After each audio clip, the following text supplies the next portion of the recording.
Welcome.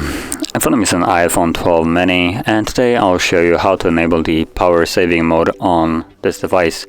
So to get started, let's open up settings.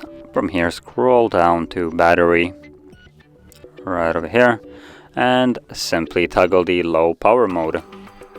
And there we go. Now it does give you a message below it what it does. So low power mode temporarily reduces background activation like downloads and mail fetch until you can fully charge your phone. So if judging by this, it sounds like it's going to turn it off automatically when you fully charge your device. I also believe it does a couple other things like limit your data connection.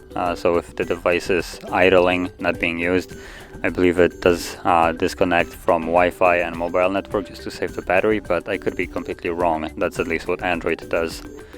But yeah, that is how you would enable it. And you can also add the toggle into Control Center, because as you can see there is no toggle. And to do so, you can simply go to Control Center in Settings and find low power mode. Now that I have added it, you can see it right over here. And from here you can simply toggle it on and off quicker.